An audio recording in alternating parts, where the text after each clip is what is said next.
We've decided to keep Christmas peaceful. Know your kids this time, my dad wrote. My boy looked up. Are we the rowdy ones?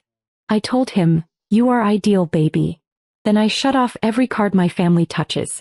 The group text went from emojis to panic in under 30 minutes. It came in a group text the day after Thanksgiving. My dad wrote it like it was nothing.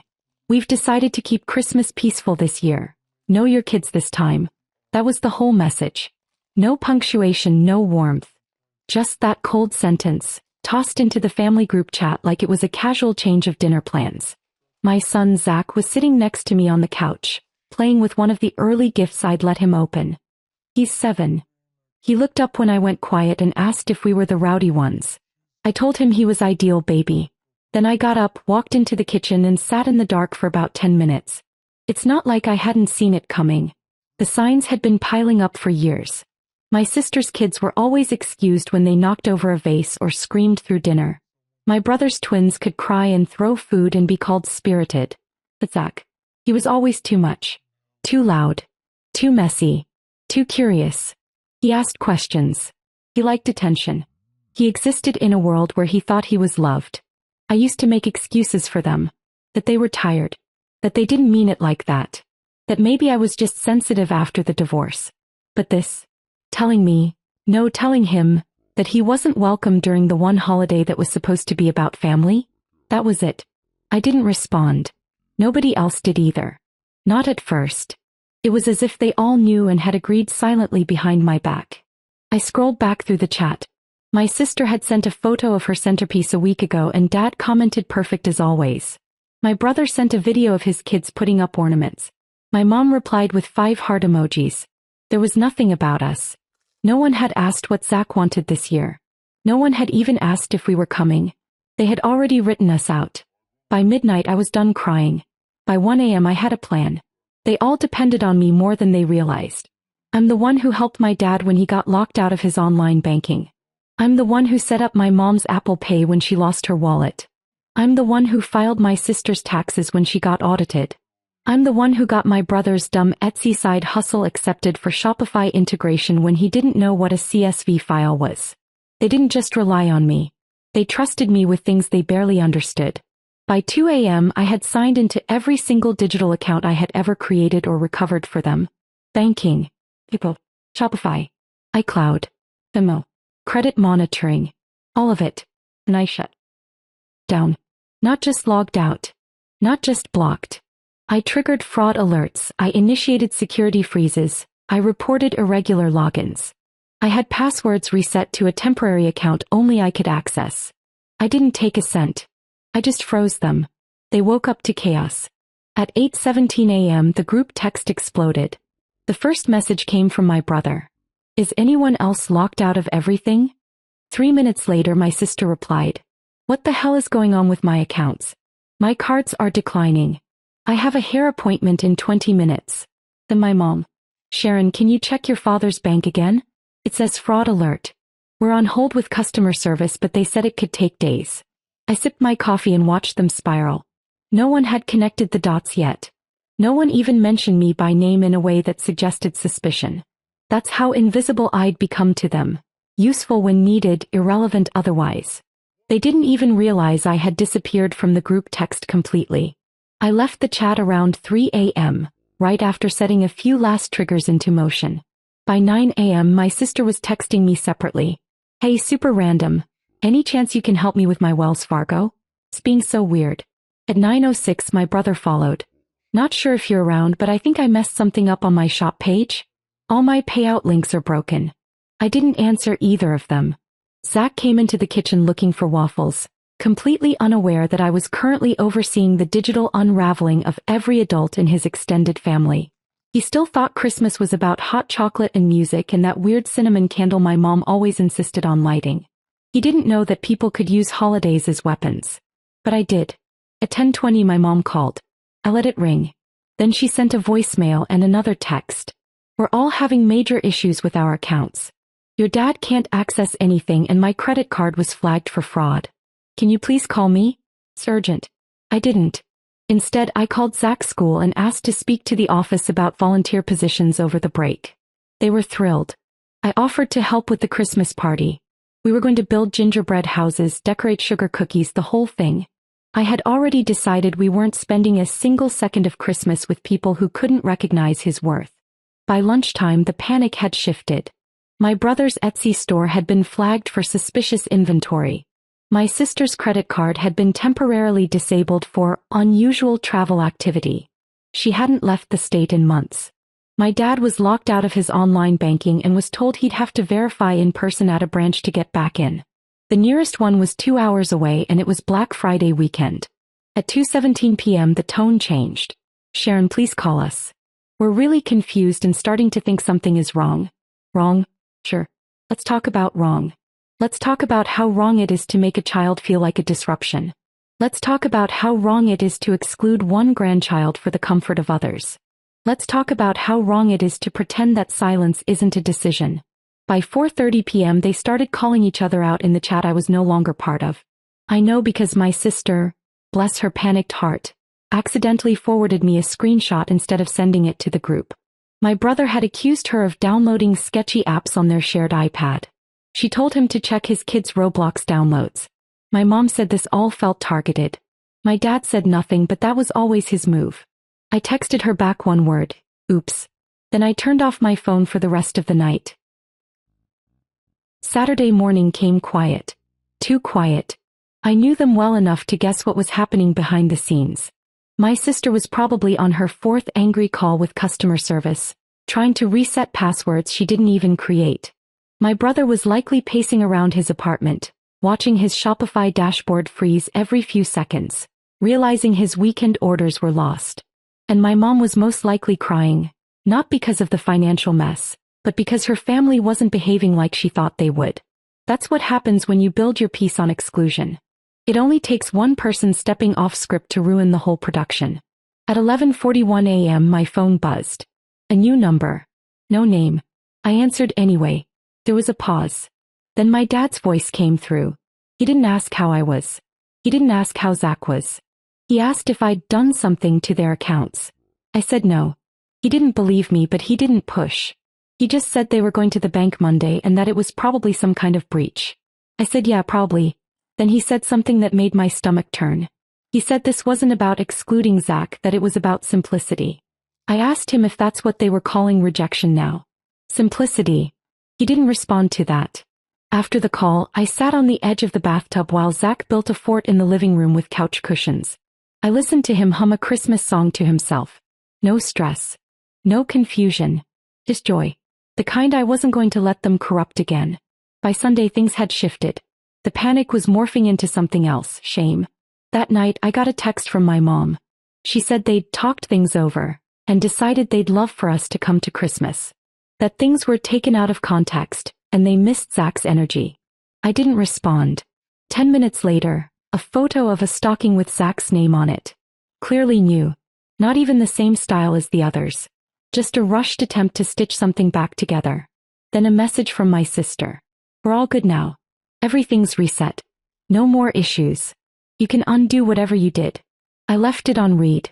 I hadn't expected that part. That they'd recover so quickly. But then again, they had resources. They had time. They had people who could help. What they didn't have was me. And they were just beginning to realize what that meant. Monday morning I got a knock on the door. I wasn't expecting anyone. I peeked through the window and saw a woman in a navy coat holding a manila folder. Not a neighbor. Definitely not UPS. She looked too serious. When I opened the door, she introduced herself as a representative from Brentwood Trust, the bank my dad used for his small business. The one I'd helped him set up 3 years ago when he decided retirement was boring and wanted to do something with all this property sitting around.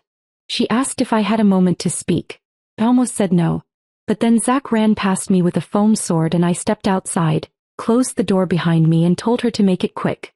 She said there had been activity flagged on multiple shared access accounts, and due to the permissions on file, which had me listed as a managing party, I could be held liable if any unauthorized actions were traced back to my IP. That's when it hit me.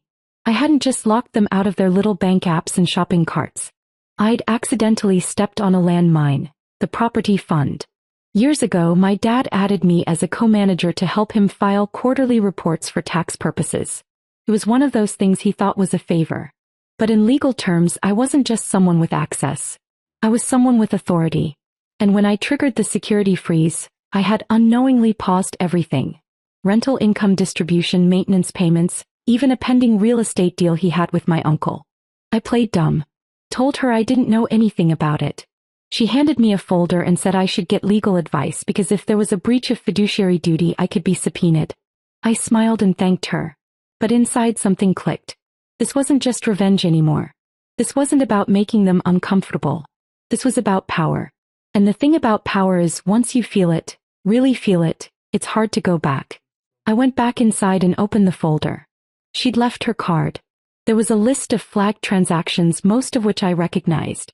But one stood out. A wire transfer for $22,000, scheduled for December 15th. The note said, "Final payment, Arizona." Arizona.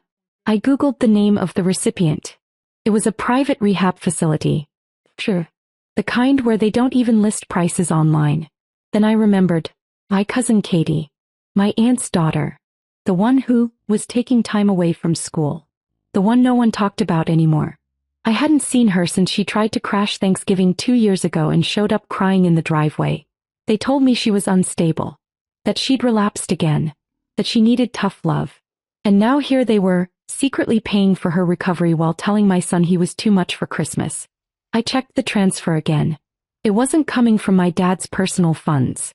It was set to pull from the joint property account. My name was on that account. They hadn't even asked. They were happy to use my credibility, my time, my digital literacy, my status. But my son? Not good enough. My presence? Not welcome. My role? Silent helper in the background. I sat down and drafted a letter. Not to them. To the bank. I revoked my role as co-manager. Effective immediately. I cited conflict of interest, improper use of joint funds, and unauthorized account activity. I attached the screenshots I'd saved of texts from my sister, subtly admitting I had access, and my mother assuming I was still involved. I wasn't being dramatic. I was being exact. Then, for good measure, I filed a formal inquiry with the IRS under an anonymous tip form, flagging the real estate partnership for suspected misuse of business funds. I had receipts. I had timelines. I had motive. Let them figure out how deep this went. That night, I tucked Zach in, kissed his forehead, and told him we were going somewhere snowy for Christmas. Just us. No noise. No tension. No stockings that didn't match. As I turned off the light, my phone lit up. A message from my uncle. Just 3 words. What did you do? I didn't reply to my uncle's message. Dad, I watched. Because now the real cracks were starting to show. Tuesday morning, I woke up to 6 voicemails and 2 blocked call attempts. One was from my mom. She didn't say much, just that things had gone too far, and that Dad was looking into lawyers.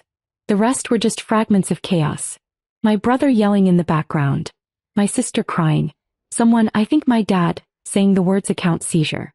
I got up, poured coffee, and opened my laptop. The real estate account? In full audit mode now.